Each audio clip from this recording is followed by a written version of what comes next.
നമസ്കാരം പ്രിയ പ്രേക്ഷകരെ. ശ്രീജിത്ത് പണിക്കരൊക്കെ വായിന്ന് വാരി കൂട്ടിയിട്ടും അണ്ണന്മാർക്ക് ഇതുവരെ മതിയായിട്ടില്ല. അംബേദ്കറൈറ്റുകൾ അല്ലെങ്കിൽ അംബേദ്കർ എന്നാൽ എന്താണെന്ന് ഇനി നമുക്ക് പഠിപ്പിച്ചു തരാൻ വേണ്ടി ദളിത് സംരക്ഷകർ, അഭിനവ നവോത്ഥാന ഊച്ചാളികൾ കുറെ എണ്ണം ഇറങ്ങിയിട്ടുണ്ട്. കൂടുതൽ പേരും ഇടതുപക്ഷ, മതനിരപേക്ഷ, ജനാധിപത്യ, വർഗ, ബഹുഗുണ, ഡിമാല ഗുണ്ടന്മാരുടെയും ഗുണ്ടികളുടെയൊക്കെ താങ്ങുകളായിട്ട് പ്രവർത്തിക്കുന്നവർ. ഇവർക്ക് ഹിന്ദുമതത്തിൽ ഇല്ലാത്ത കുറ്റങ്ങളൊന്നുമില്ല. രാമന് കുറ്റം, സീതയ്ക്ക് കുറ്റം, രാമായണത്തിന് കുറ്റം, മഹാഭാരതത്തിന് കുറ്റം, വേദങ്ങൾക്ക് കുറ്റം, ഭഗവത്ഗീതയ്ക്ക് കുറ്റം ആയിക്കോട്ടെ. അങ്ങനെ 100% പെർഫെക്റ്റ് ആയിട്ടൊരു ഗ്രന്ഥം ഉണ്ടോ എന്ന് ഞാൻ എൻ്റെ പല വീഡിയോയിലും ചോദിച്ചിട്ടുണ്ട്. 100% നിങ്ങളുടെ കാഴ്ചപ്പാടിൽ ഏത് മതഗ്രന്ഥമാണ് ഏറ്റവും പെർഫെക്റ്റ് ആയിട്ടുള്ളത് എന്ന് ചോദിച്ചാൽ അവർക്ക് മറുപടിയില്ല. ഇവരെടുത്തോണ്ട് ഓടും കൂടൽമാണിക്യ ക്ഷേത്രം, ശബരിമലയിലെ തന്ത്രിസ്ഥാനം, രാമൻ കാട്ടിൽ ഇറച്ചിയാണ് കഴിച്ചിരുന്നത്, കോളേജുകളിൽ സവർണന്മാരാണ് ഇരിക്കുന്നത്, നായർ സർവീസ് സൊസൈറ്റിയുടെ കോളേജുകളുടെ കീഴിൽ 50% നായന്മാരാണ് വർക്ക് ചെയ്യുന്നത്, പിന്നെ സർക്കാരിൽ നിന്നും കിട്ടാനുള്ള നമ്മുടെ സംവരണ ശതമാനങ്ങൾ, ഫിൽ ചെയ്യേണ്ട തൊഴിൽ മേഖലകൾ. ഇനി ഇതൊന്നും പോരാഞ്ഞിട്ട് കാലിക്കറ്റ് യൂണിവേഴ്സിറ്റിയിൽ ഞാൻ കഴിഞ്ഞ വീഡിയോയിലും പറഞ്ഞു, 2 ദളിത് അധ്യാപകരുടെ പോസ്റ്റിങ്ങിന് വേണ്ടി കോടതി പോയിരിക്കുകയാണ്. കോടതിയിൽ നിന്നും അനുകൂലമായ വിധി ഉണ്ടായിട്ടും കാലിക്കറ്റ് യൂണിവേഴ്സിറ്റി സമ്മതിക്കുന്നില്ല. കാലിക്കറ്റ് യൂണിവേഴ്സിറ്റി ആരാ ഭരിക്കുന്നത്? അവിടെയൊന്നും പോയി ചോദ്യം ചെയ്യാനോ ഇവരുടെ രാഷ്ട്രീയത്തിനെ എതിർത്ത് സംസാരിക്കാനോ ഒന്നും ഇവർക്ക് കഴിവില്ല. അങ്ങനെ കഴിവില്ലാത്തവൻ നാട്ടിലുള്ള ദളിതരെ മുഴുവൻ സംരക്ഷിക്കാം എന്ന് കച്ചകെട്ടി ഇറങ്ങിയിരിക്കുന്നു. ഇവരെ വിശ്വസിച്ച് നമ്മൾ പുറകെ പോകണം. ഇവർ ഹിന്ദുത്വവാദം, ഹിന്ദുത്വ രാഷ്ട്രീയവാദം, പിന്നെ RSSനെ തെരഞ്ഞുകൊണ്ട് ചാതുർവർണ്ണത്തിന്റെ കഥകൾ അന്വേഷിച്ചുകൊണ്ട് മറ്റ് സംസ്ഥാനങ്ങളിലേക്ക് ഓടൽ. ഈ ഓടിയതിനെയൊക്കെ പിടിച്ച് ഇവിടെ വെച്ച് ബാലൻസ് ചെയ്യാൻ നമ്മുടെ കേരളത്തിൽ തന്നെ ധാരാളം സാധനങ്ങളുണ്ട്. ഞാൻ അതൊന്നും യവന്മാരടുത്ത് പറയുന്നില്ല. ഇനി അവിടുത്തെ സംഭവത്തിന് ഇവിടെ ആയിട്ട് ബാലൻസ് ചെയ്യാൻ ഒന്നും പറയുന്നില്ല. എന്റെ പ്രിയപ്പെട്ടവരെ, സമൂഹത്തിൽ പിന്നാക്ക അവസ്ഥയിൽ നിൽക്കുന്നവരെ, ഞാൻ നിങ്ങളോട് പറയാണ്, നമ്മൾ ഇവർ പറയുന്ന സംവരണത്തിന്റെയും ഇവർ പറയുന്ന പുരാണങ്ങളിലെ കഥകൾ കേട്ട് അഭിരമിച്ച് ആ കഥകൾക്കുള്ളിലെ ജാതി വ്യവസ്ഥയെക്കുറിച്ച് കൂടുതൽ പഠിച്ച് അത് വീണ്ടും വീണ്ടും വർഷങ്ങളെടുത്ത് നാട്ടുകാരെ മുന്നിൽ ഛർദ്ദിച്ച് നടക്കുന്നതിൽ ഒരു കഥയുമില്ല. കാര്യം എന്താണെന്ന് വെച്ചാൽ, ഇവർ ഹിന്ദു മതത്തിനെ നിശിതമായി വിമർശിക്കുന്ന ഇവർ, അംബേദ്കറെ കൺകണ്ട ദൈവമായി കാണുന്ന ഇവർക്ക് അംബേദ്കറെയും അറിയില്ല, അംബേദ്കറിന്റെ നിലപാടുകളെയും അറിയില്ല. കാരണം ശ്രീജിത്ത് പണിക്കർ ഈ ശൂലം ഭ്രൂണം ഗർഭിണി കഥ യവന്മാരെടുത്തിട്ടപ്പോൾ ശ്രീജിത്ത് പണിക്കർ കൊടുത്ത മറുപടി ആയിരുന്നു എന്ത്? നമ്മുടെ മലബാർ ലഹളക്കിടയിൽ ഇങ്ങനെ ചില സംഭവങ്ങൾ ഉണ്ടായിട്ടുണ്ട്. അപ്പോൾ അതുമായി ബന്ധപ്പെട്ട ഒരാൾ ശ്രീജിത്ത് പണിക്കരോട് പോയി ചോദിക്കുകയും അങ്ങനെ ഒരു സംഭവം ഉണ്ടായിട്ടുണ്ട്, അത് എവിടെയാണ് പറയുന്നത് എന്ന് ചോദിക്കുമ്പോൾ, Pakistan or partition of India എന്ന അംബേദ്കറിന്റെ പുസ്തകത്തിൽ അത് വ്യക്തമായി പറഞ്ഞിട്ടുണ്ട് എന്ന് പറഞ്ഞുകൊണ്ട് ആ പാരഗ്രാഫ് അങ്ങനെ തന്നെ കോട്ട് ചെയ്ത് അദ്ദേഹം കമന്റിൽ തിരിച്ചു മറുപടിയും കൊടുത്തു. ഈ അംബേദ്കറൈറ്റുകൾ എന്ന് സ്വയം വാദിക്കുന്ന, അംബേദ്കറിന്റെ വാദങ്ങളെ അതുപോലെ അനുസരിക്കാൻ കഴിയാത്ത, അംബേദ്കറിന്റെ ഗ്രന്ഥങ്ങൾ പൂർണ്ണമായി വായിച്ചിട്ട് പോലും ഇല്ലാത്ത, അംബേദ്കറിന് ഓരോ മതങ്ങളെ പറ്റിയുമുള്ള ആശയങ്ങളെ പറ്റി ഒരു ചുക്കും ചുണ്ണാമ്പും അറിഞ്ഞുകൂടാത്ത ഇവർ പല സമാധാന മതക്കാരുടെയും, അതിതീവ്രമായ സമാധാന മതക്കാരുടെ പല ലേഖനങ്ങളിലും പല പത്രങ്ങൾക്കും കോളം കണക്കിന് എഴുതാൻ പോകും. എന്തിനാണാവോ? എന്താ അവിടത്തെ ഒന്നും മതഗ്രന്ഥങ്ങളിലുള്ള വർണ്ണ വിവേചനം, ജാതി വിവേചനം അല്ലെങ്കിൽ മാനവിക വിരുദ്ധമായ കാര്യങ്ങളൊന്നും പറയാൻ ഇവന്റെയൊക്കെ നാവ് പൊങ്ങില്ലേ? നമ്മുടെ അതിലുണ്ട്, ഇല്ലാന്നൊന്നും നമ്മൾ പറയുന്നില്ല. ഈ വീഡിയോ ഒന്ന് കണ്ടു. ഞാൻ പറഞ്ഞു, അയാൾ പഠിപ്പിക്കുന്ന മദ്രസിലെ കുട്ടികളെ കഴുത്തു ഞെരിച്ച് കൊന്നുകളയുക. അയാൾ പഠിപ്പിക്കുന്നതിനേക്കാൾ നല്ലത് അതാണ്. കാരണം അയാൾ പഠിപ്പിച്ച് കുട്ടികൾ വളർന്നാൽ ഭൂലോകത്തിലെ 3rd റേറ്റ് ഗുണ്ടകളായി അദ്ദേഹത്തിന്റെ അനുയായികൾ മാറും. അതിനേക്കാൾ നല്ലത് ഹിളർ നബി അലൈഹിസ്സലാം കഴുത്തുമുരുണ്ടി കൊന്ന പോലെ ഇവർ പഠിപ്പിക്കുന്ന വിദ്യാർത്ഥികളെ കഴുത്തു ഞെരിച്ച് കൊല്ലലായിരിക്കും ഒരുപക്ഷെ ലോകത്തോട് ചെയ്യുന്ന. താൻ എന്തൊക്കെയാണോ ഈ പറയുന്നത്? ഇയാൾ നമ്മുടെ മറ്റേ 1000 പേരുടെ തല അരിയൽ പറഞ്ഞാൽ ആ അരിയൽ കാരുണ്യമാണെന്ന് പറഞ്ഞ വ്യക്തിയാണ്. ഇദ്ദേഹമാണ് നമ്മുടെ ക്ഷേത്രങ്ങൾക്ക് സംഭാവന നൽകുന്നത്, വേശ്യാലയത്തിന് സംഭാവന കൊടുക്കുന്നു എന്ന് ഒരു എളുപ്പമില്ലാതെ പറഞ്ഞ കക്ഷി. ഇപ്പൊ എന്തുകൊണ്ടാണാവോ ഇദ്ദേഹം മദ്രസയിൽ പഠിക്കുന്ന കുട്ടികളുടെ തല പിരിച്ചു കൊല്ലണമെന്ന് പറഞ്ഞത്? അത് ഏത് മദ്രസയിൽ പഠിച്ചതാണാവോ? അത് നോക്കാം. സുന്നികളെ മദ്രസയിൽ പഠിക്കുന്ന കുട്ടികളെ കഴുത്ത് ഞെരുക്കി കൊല്ലണോ? ഇതേ ഇവിടെ വന്ന പ്രസംഗിച്ച മൗലവി പറഞ്ഞു, കുട്ടികളെ മദ്രസയിൽ പഠിക്കുന്ന കുട്ടികളെ കഴുത്ത് ഞെരിച്ച് കൊല്ലണോ? കുട്ടികളെ കൊല്ലണോ? ഇത് പറയാനൊരു കാരണമുണ്ട്. ഈ വഹാബി മതത്തിന്റെ മതം സ്ഥാപിച്ച ഒരാളുണ്ട്, ഇബ്നു അബ്ദുൽ വഹാബ്. അദ്ദേഹം ലോകത്തിൽ അറിയപ്പെട്ട ഭീകരവാദിയാണ്. ലോകത്ത് അറിയപ്പെട്ട തുല്യതയില്ലാത്ത ഭീകരവാദി, ലക്ഷക്കണക്കിന് ആളുകളെ കൊന്നെടുത്ത ദുഷ്ടൻ, ചോര കൊണ്ട് കളിച്ച ഒരു മനുഷ്യനാണ് മുഹമ്മദ് ഇബ്നു അബ്ദുൽ വഹാബ്. നിഷേധിക്കാൻ കഴിയുന്ന ഉമ്മ വെച്ച സലഫി മൗലവിമാരുണ്ടെങ്കിൽ മുന്നോട്ട് വരണം. ത്വായിഫിൽ വെച്ചുകൊണ്ട് 70,000 മുസ്ലിമീങ്ങളെ നിഷ്ഠൂരമായി കൊന്നെടുത്ത കൂട്ടരാണ് സലഫികള്. അറിയോ എത്ര? 70,000. ഉമ്മാന്റെ മടിയിലിരുന്ന് മുല കുടിക്കുന്ന ചെറിയ കുഞ്ഞുങ്ങളെ പോലും കഴുത്ത് അറുത്തുകൊന്നവരാണ് വഹാബികള്. ത്വായിഫിൽ, ഓ എന്റെ പ്രിയപ്പെട്ട സുഹൃത്തുക്കളെ, ചരിത്രത്തിൽ കാണാം സുന്നികൾ അവർ ചെയ്ത തെറ്റെന്താ? കൊല്ലാനുള്ള കാരണം എന്താ? അവർ സുന്നത്ത് ജമാഅത്തിൽ വിശ്വസിച്ചു എന്ന ഒറ്റ കാരണം കൊണ്ട്, സുന്നത്ത് ജമാഅത്ത് അംഗീകരിച്ചു എന്ന ഒറ്റ കാരണം കൊണ്ട് 70,000-ലധികം വരുന്ന ആളുകളെ വഹാബികൾ അറുത്തുകൊന്നു. അതിൽ ഒരുപാട് ആളുകളെ ആ ത്വായിഫിലെ വലിയ മലന്റെ മുകളിൽ കൊണ്ടുപോയി അവരെ കൈകാലുകൾ ബാക്കിലേക്കാക്കി കെട്ടിയിട്ട് 14 ദിവസം വെള്ളവും ഭക്ഷണവും കൊടുക്കാതെ വെയിലത്തിട്ടുകൊണ്ട് ആ ആളുകൾ പടഞ്ഞ് ഭക്ഷണമില്ലാതെ ദാഹിച്ചുകൊണ്ട് വെള്ളം കുടിക്കാതെ പടഞ്ഞ് ആ സാധുക്കൾ മരിച്ചുപോയി. അതിൽ ചെറിയ പൈതലുകൾ, കുഞ്ഞുങ്ങളുണ്ട്, സ്ത്രീകളുണ്ട്, ആലിമീങ്ങളുണ്ട്, ആണുങ്ങളുണ്ട്. എന്നിട്ടോ ആ മരിച്ച ആളുകളുടെ മയ്യത്ത് ഒരു മറമാടാനുള്ള മനുഷ്യത്വമെങ്കിലും കാണിച്ചോ? ഇല്ല. അവരെ ശരീരത്തിലെ വസ്ത്രങ്ങളെല്ലാം മാറ്റി നഗ്നരാക്കി ആ ശരീരങ്ങളെ പിടിമൃഗങ്ങൾക്ക് തിന്നാൻ കൊടുത്ത ദുഷ്ടന്മാരാണ് വഹാബികള്. കണ്ടില്ലേ? ഇവർക്കിടയിൽ പോലുള്ള പ്രശ്നങ്ങൾ പോലും ഇനിയും തീർന്നിട്ടില്ല. എന്തായാലും ഇവിടെ ഒരാളും നായന്മാരെല്ലാരും കൂടെ ചേർന്ന് നമുക്ക് ഇനി പുലയന്മാരുടെ എല്ലാം കഴുത്ത് വിരിച്ചു കൊന്നേക്കാം എന്ന് പറഞ്ഞിട്ടുണ്ടോ? ഇല്ലെങ്കിൽ ഈഴവന്മാരെല്ലാം കൂടി നാളെ നായന്മാരെ കയറി വെട്ടിക്കൊന്നേക്കാം എന്ന് പറഞ്ഞിട്ടുണ്ടോ? ഒന്നും പറഞ്ഞിട്ടൊന്നുമില്ല. നമ്മുടെ പിൻ ചരിത്രങ്ങളിൽ, പിൻകാലങ്ങളിൽ, ഞാൻ വീണ്ടും പറയുന്നു, പണ്ട് നമ്മുടെയും അവരുടെയും, നിങ്ങൾ ഉദ്ദേശിക്കുന്ന സവർണരുടെയും അതുപോലെ തന്നെ അടിച്ചമർത്തപ്പെട്ടു പോയ പിന്നോക്കക്കാരുടെയും ഒക്കെ വിവരമില്ലായ്മകൾ കൊണ്ട് ആ കാലഘട്ടത്തിൽ നടന്നുപോയതെല്ലാം തന്നെ നമുക്ക് പിൻ ചരിത്രങ്ങളിൽ നമ്മുടെ മുഗൾ സാമ്രാജ്യ ഭരണഘട്ടവും സുൽത്താനേറ്റ് ഭരണകാലഘട്ടത്തിലും അതുപോലെ തന്നെ ടിപ്പു സുൽത്താന്റെ ഭരണകാലഘട്ടത്തിലും ഇവിടെ ഹിന്ദുക്കളെ ക്രൂരമായി വെട്ടിക്കൊല്ലുകയും ക്ഷേത്രങ്ങൾ തകർക്കുകയും മതപരിവർത്തനം നടത്തുകയും ഒക്കെ ചെയ്തതിനെ നമുക്ക് എങ്ങനെ ക്ഷമിക്കാൻ കഴിയുമോ അതേപോലെ ഇതിനെയും ക്ഷമിക്കാം എന്നാണ് ഞാൻ നിങ്ങളോട് പറയുന്നത്. ക്ഷമിക്കാം എന്നല്ല, അത് വിട്ടുകൾ. അത് ആ കാലഘട്ടത്തിൽ മനുഷ്യർ അങ്ങനെ ആയിരുന്നു. പക്ഷെ ഈ കാലഘട്ടത്തിൽ പോലും ഇവിടെ ചിലരുടെ കാര്യങ്ങൾ മാറിയിട്ടില്ല. അവിടേക്കാണ് പലപ്പോഴും ഇവർ നമ്മളെ ക്ഷണിക്കുന്നത്. അപ്പൊ കുറെ പേര് ക്രിസ്ത്യാനിറ്റിയിലേക്ക് കൺവേർട്ട് ചെയ്യപ്പെട്ടു പോയി. അതിന് കാരണമായി ഇവർ പറയുന്നത് പാൽപ്പൊടിയും അരിയും കണ്ടിട്ട് മാത്രമല്ല, ജാതി വിവേചനങ്ങൾ കൊണ്ട് തന്നെയാണ് എന്നവർ പറയുന്നുണ്ട്. ആണ്. പക്ഷെ 75 വർഷങ്ങൾക്ക് ഇപ്പുറവും ഇതേ ജാതി വിവേചനം ഇവിടെ നിലനിൽക്കുന്നുണ്ട് എങ്കിൽ ഇക്കണ്ട കാലം മുഴുവൻ ഈ രാജ്യം ഭരിച്ച രാഷ്ട്രീയക്കാർ ഈ ജാതിയെ പ്രോത്സാഹിപ്പിക്കുക അല്ലേ ചെയ്തിരുന്നത് എന്ന് ചോദിച്ചാൽ ഇവർക്ക് മറുപടിയില്ല. ഞാൻ എന്റെ ഹൃദയത്തിൽ നിന്ന് ഞാൻ നിങ്ങളോട് പറയുകയാണ്, നിങ്ങൾ ശ്രദ്ധിക്കുക. ഈ നാട്ടിലെ എല്ലാ സമുദായങ്ങൾക്കും, ഹിന്ദുക്കളെ മാത്രമല്ല മുസ്ലിങ്ങൾക്കും ക്രിസ്ത്യാനികൾക്കും എല്ലാം ആവശ്യത്തിന് ഭൂസ്വത്തുണ്ട്, ആവശ്യത്തിന് വ്യവസായ സ്ഥാപനങ്ങളുണ്ട്. നായർ, ഈഴവ കമ്മ്യൂണിറ്റികൾ നിങ്ങൾ എടുത്തോളൂ, സവർണ കമ്മ്യൂണിറ്റികൾ എടുത്തോളൂ. അവർക്കൊക്കെ ഒരു വിധത്തിൽ അതിലെ മോസ്റ്റ് പോപ്പുലേഷൻ ആ സമുദായങ്ങളിൽപ്പെട്ട കൂടുതൽ പേർക്കും ആവശ്യത്തിന് സ്ഥാപനങ്ങളുണ്ട്, സ്വയം പര്യാപ്തരാണ്.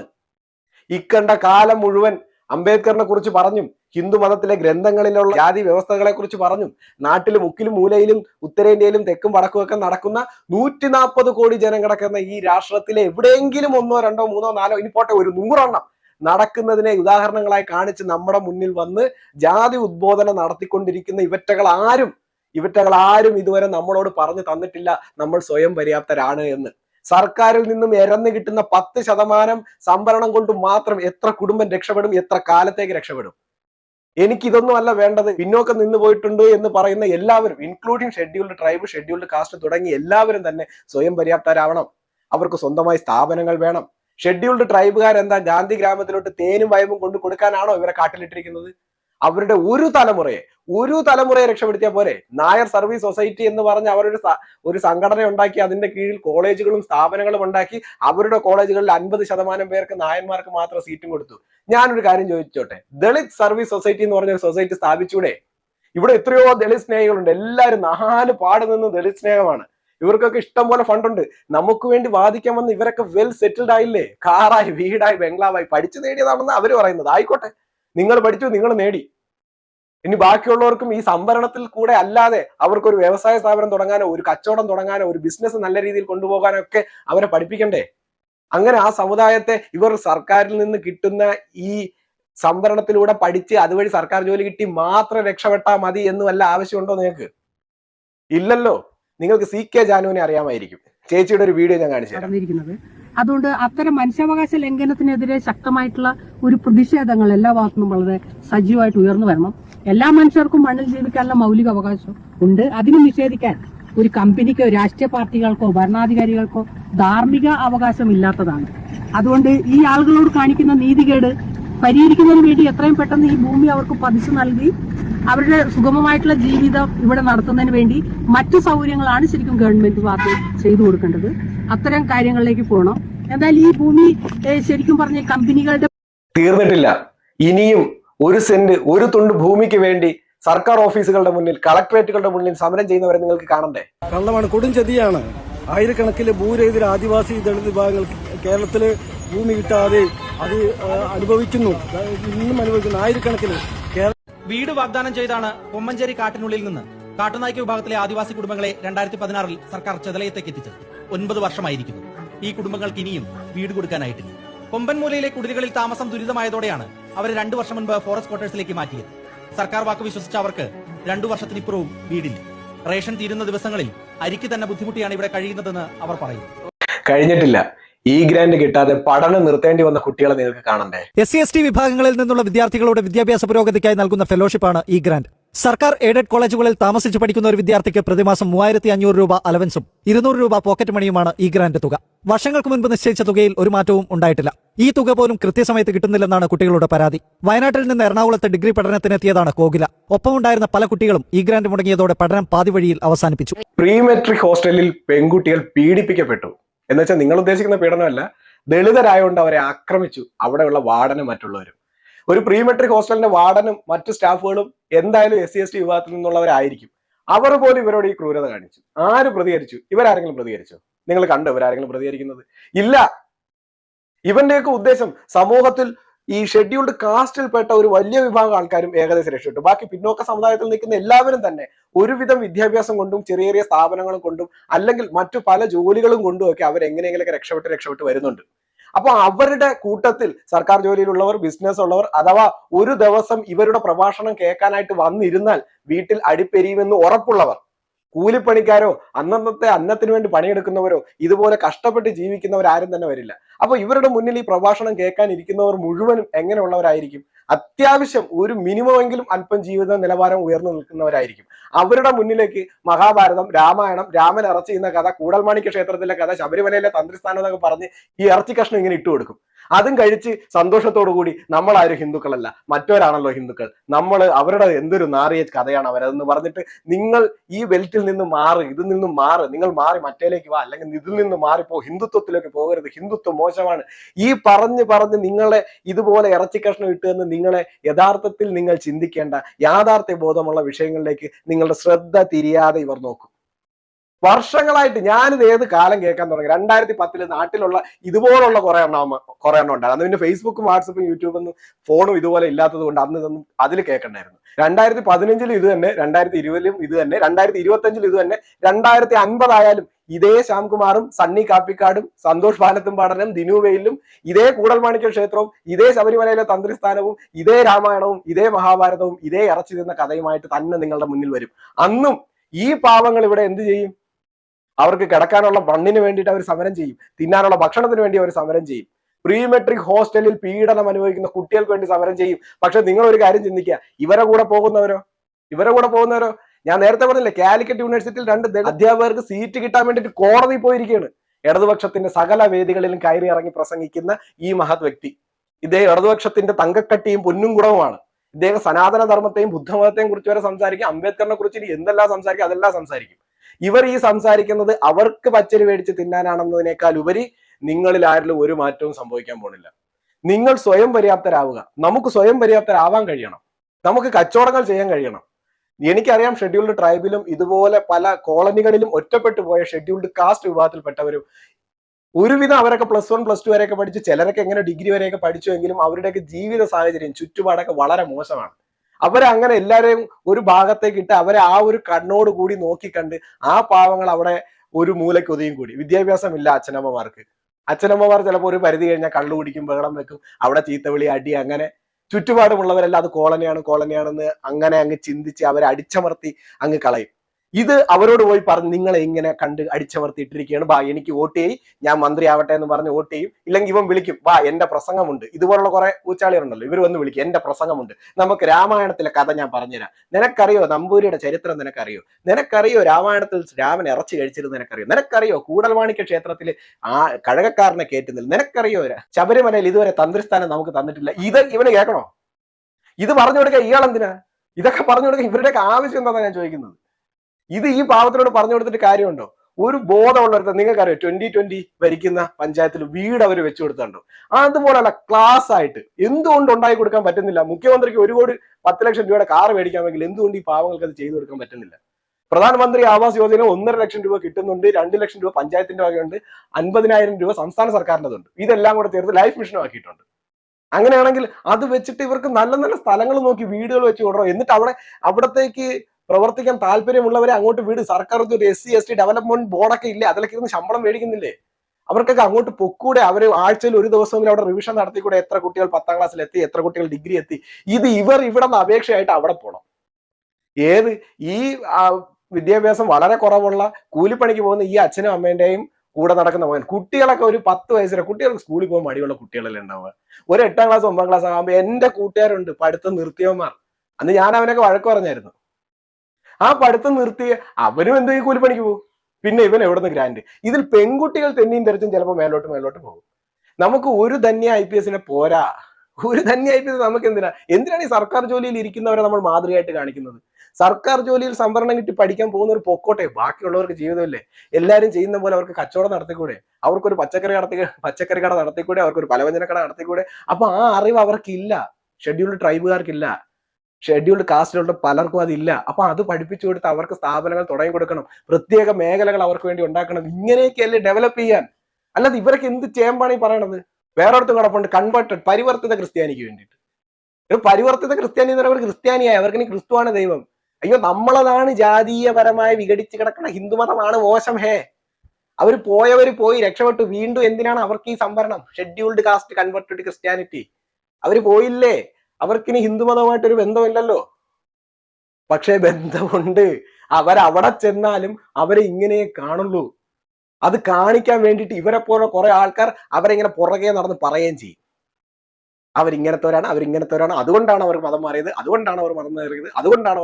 ഇങ്ങനെ പറയുമ്പോൾ ഇവർ മാറിയിട്ട് എന്ത് കാര്യം? ഇവൻ പുറകെ നടന്ന് ഇത് തന്നെയല്ലേ പറയുന്നത്. മാറി കുറെ പേരൊക്കെ രക്ഷപ്പെട്ടിട്ടുണ്ട്, കുറെ പേരൊക്കെ അമേരിക്കയിലൊക്കെ പോയിട്ടുണ്ട്, യൂറോപ്പിലൊക്കെ പോയിട്ടുണ്ട്, കുറെ പേരൊക്കെ അവർ രക്ഷപ്പെടുത്തി എടുത്തിട്ടുണ്ട്. എനിക്കറിയാവുന്ന ചില കുടുംബങ്ങളുണ്ട്, ഇപ്പോഴും അധോഗതി കിടക്കുന്ന കുടുംബങ്ങളും ഉണ്ട്. എനിക്കറിയാവുന്നവർ തന്നെ ഉണ്ട്, കൺവേർട്ടഡ് ആയി പോയവരാ. പക്ഷെ അവരിപ്പോഴും അങ്ങനെ തന്നെ. അവരാരാ? റോമൻ കാത്തലിക്സിനെ കൊണ്ട് ഇവർ കല്യാണം കഴിപ്പിക്കുമോ? ലാറ്റിൻ കാത്തലിക്സിനെ കൊണ്ട് ഇവർ കല്യാണം കഴിപ്പിക്കുമോ? അതോ സീറോ മലബാർ സഭയുടെ ബിഷപ്പായിട്ട് ഇതിൽ ആരെങ്കിലും മേലോട്ട് പോകുമോ? ഇവർക്ക് വേറെ പള്ളി, വേറെ സെമിത്തേരി, വേറെ പള്ളിയിലച്ഛൻ, വേറെ. നമ്മുടെ ഇടയിൽ എന്തായാലും ആ പ്രശ്നങ്ങളൊന്നുമില്ല. ഏത് ക്ഷേത്രത്തിൽ വേണേലും പോകാം. ജ്ഞാനായയുടെ പള്ളിയിൽ യാക്കോബായ കയറണോ? യാക്കോബായുടെ യേശുക്രിസ്തു ആണോ റോമൻ കാത്തലിക്കിന്റെ യേശുക്രിസ്തു? തർക്കങ്ങളൊന്നും നമുക്കിടയിലില്ല. നമ്മുടെ ഇടയിൽ ഈ പൂജാരിമാര് ചെയ്യുന്നവരെല്ലാരും പൂജ പഠിച്ച് അവർ ബ്രാഹ്മണ്യം പഠിച്ച് ബ്രാഹ്മണരായി അവർ ചെയ്യുന്നു. ആർക്ക് വേണേലും ആകാം, നിങ്ങൾക്കൊക്കെ ആകാം, ആർക്ക് വേണേലും ആകാം. പക്ഷെ അതിന്റെ ഒരു ചര്യ നമ്മൾ പഠിച്ചു പോകണം. നമ്മൾ എക്കണോമിക്സ്, നമ്മൾ എഞ്ചിനീയർ ആവാൻ എഞ്ചിനീയറിംഗ് പഠിക്കണം, ഡോക്ടർ ആവാൻ MBBS പഠിക്കണം. അതുപോലെ ഇതാവണമെന്ന് താല്പര്യം ഉണ്ടെങ്കിൽ ഇതിന്റെ കാര്യങ്ങൾ പഠിക്കണം. പക്ഷെ ഒരു കോമഡി എന്താ അറിയോ? ഇവർ ഒരറ്റത്ത് പറയും പഞ്ചമി എന്ന പെൺകുട്ടിയെ കൊണ്ട് സ്കൂളിലേക്ക് പോയ അയ്യങ്കാളിയാണ് ഇവരുടെ മാതൃക, സ്കൂൾ വിദ്യാഭ്യാസമാണ് വേണ്ടത്. ശരി സാർ, അപ്പൊ നമ്മളെല്ലാ കുട്ടികളെ ഇനി നമ്മൾ സ്കൂളിൽ വിടാം. അപ്പൊ ഇവര് പറയാം അങ്ങനെ പറ്റൂല, കൂടൽമാണിക്യ ക്ഷേത്രത്തിൽ കഴകക്കാരനെ കയറ്റിയില്ല, ശബരിമലയിൽ തന്ത്രിസ്ഥാനം കിട്ടിയില്ല. സാറേ ഏതെങ്കിലും ഒന്ന് പറ, ഒരെണ്ണം പറ. നിങ്ങൾ പറയണ അമ്പലത്തിൽ പോകണമല്ല വലിയ കാര്യം, സ്കൂളിൽ പോയി വിദ്യാഭ്യാസം നേടുകയും അവിടുന്ന് സർക്കാർ ഉദ്യോഗസ്ഥർ ഉണ്ടാകുന്നതുമാണ് എന്റെ നേട്ടം, അതാണ് എനിക്ക് വേണ്ടതെന്ന് പറഞ്ഞ അയ്യങ്കാളിയെ പിന്തുടരണോ? അതോ നിങ്ങൾ ഈ പറഞ്ഞ കണക്ക് നമ്മൾ വീണ്ടും അമ്പലങ്ങളിൽ പോയിരിക്കണോ? അവിടെ പോയിരുന്നാൽ മതി, അവിടെ പോയിരുന്ന ഈ ST കാരുടെയും ഷെഡ്യൂൾഡ് ട്രൈബുകാരുടെയും ഒക്കെ പ്രശ്നങ്ങളൊക്കെ തീരുമോ? ഇങ്ങനെ ഒരു സമൂഹത്തെ മുഴുവൻ പറഞ്ഞ് വഴിതെറ്റിച്ച് അതിൽ കുറച്ച് ഇന്റലക്ച്വൽ ആയിട്ടുള്ള ആൾക്കാർക്ക് ചിരിക്കാനും ഒന്ന് ആസ്വദിക്കാനും ഒരു ഹിന്ദുമതം കൊള്ളത്തില്ല, ഹിന്ദുത്വം എന്തൊരു മോശമാണ്, ഹിന്ദുത്വം കൊള്ളത്തില്ല, കണ്ട രാമൻ ഇറച്ചി തിന്ന്, കണ്ട കൂടൽമാണിക്യ ക്ഷേത്രത്തിൽ കയറ്റിയില്ല, കണ്ടോ നമ്മുടെ ശബരിമലയിൽ കയറ്റുന്നില്ല. ഇതിങ്ങനെ പറയാൻ വേണ്ടി കുറച്ച് പേരെയും കണ്ടെത്തി ഇവർക്ക് വേണ്ടി വാഗ്ധോരണികളാണ്. ഒരു കാലവും രക്ഷപ്പെടാൻ ഇവരും സമ്മതിക്കില്ല. ഇവർക്ക് അപ്പുറത്ത് പോയിട്ട് പുകഴ്ത്താം, ആ പുകഴ്ത്തലും ഇഷ്ടമല്ല. അത്തരം പുകഴ്ത്തൽ അതൊക്കെ തെമ്മാടിത്തരമാണ്, അത് നമ്മൾ വിളിച്ചു പറയും. ഇവനെ നീ കിട്ടിയതൊന്നും പോരാ. ഇവനെ പോലുള്ള കള്ള നാണയങ്ങളെ തിരിച്ചറിയുക. കാലം കുറെ ആയില്ല ഇത് പറയുന്നു, ഇനി അടുത്ത നടപടി നോക്ക്. അടുത്ത കാര്യം നോക്ക്, അടുത്ത സ്റ്റെപ്പ് എന്താന്ന് നോക്ക്. പോയടോ, എല്ലാരും പോയി. ഇപ്പം ദളിതരൊക്കെ പോയി. നിങ്ങൾ വിചാരിക്കണ പെർസെന്റേജ് ഒന്നും ഇല്ല. എല്ലാരും കൺവേർട്ട് ചെയ്ത് ക്രിസ്ത്യാനിറ്റിയിലോട്ട് പോയി. കുറെ പേരെ SDPക്കാരോ ആരൊക്കെയോ കൊണ്ടുപോയി. നിങ്ങൾ ഈ വിചാരിക്കുന്ന സ്ട്രെങ്ത് ഒന്നും ഇല്ല. എനിക്ക് തോന്നുന്നു നിങ്ങൾക്കൊന്നും ഇല്ല. അതുകൊണ്ടായിരിക്കും ഭരിക്കുന്നവർ പോലും നിങ്ങളെ മൈൻഡ് ചെയ്യാത്തത്. ഭരിക്കുന്നവർ പോലും. സംസ്ഥാന സർക്കാരിൽ ഭരിച്ചിട്ട് ഇവിടെ ഡോക്ടർ ശ്യാംകുമാർ 2 ദളിത് അധ്യാപകർക്ക് കാലിക്കറ്റ് യൂണിവേഴ്സിറ്റിയിൽ പഠിപ്പിക്കാനുള്ള അവസരം ലഭിക്കാൻ കോടതിയിൽ പോയിട്ടുണ്ട് എങ്കിൽ ഭരിക്കുന്നവന് യാതൊരു സ്നേഹവുമില്ല. കാര്യം നിങ്ങളാരും വോട്ട് ചെയ്തിട്ട് അവർക്ക് ജയിക്കേണ്ട ആവശ്യമില്ല. അവർ പ്രീണിപ്പിക്കേണ്ടവരെ വേറെ പ്രീണിപ്പിക്കുന്നുണ്ട്, അവർക്ക് കൊടുക്കേണ്ടവർ വേറെ കൊടുക്കുന്നുണ്ട്. നമ്മളിങ്ങനെ കൊട്ടത്തേങ്ങ കണക്ക് ഇങ്ങനെ തിരികെയാണ്. അങ്ങോട്ട് നോക്കൂ, കുടൽമാണിക്യം നോക്കൂ, ഇങ്ങോട്ട് നോക്കൂ, ശബരിമല നോക്കൂ, അങ്ങോട്ട് നോക്കൂ, രാമായണം നോക്ക്, ഇങ്ങോട്ട് നോക്ക്. ഇത് കണ്ടോണ്ട് നമ്മളെ പിന്നോക്കത്തിൽ ഇതിന്റെ അടിയിൽ കൂടെ ഒലിച്ചു പോവുകയാണ്. കുറെ പേര് മതപരിവർത്തനം ചെയ്തു പോയി. കുറച്ചു പേരെ ഇതും പറയണമാര് കുറെ പേരെ വീടും കാറും ബംഗ്ലാവായിട്ട് അവര് പോയി. കുറെ എണ്ണം ഇതുപോലെ മധുവിനെ പോലെയും നമ്മുടെ അഭിമന്യുവിനെ പോലെയൊക്കെ കുറെ എണ്ണത്തിന് അങ്ങനെ തല്ലിയും കൊന്നു. നമ്മൾ ഇങ്ങനെ നടക്കും, ഇങ്ങനെ കാലാകാലം നടക്കും. എനിക്ക് സങ്കടം വരുന്നത്, ഞാൻ നിർത്തുന്നു. ശരി.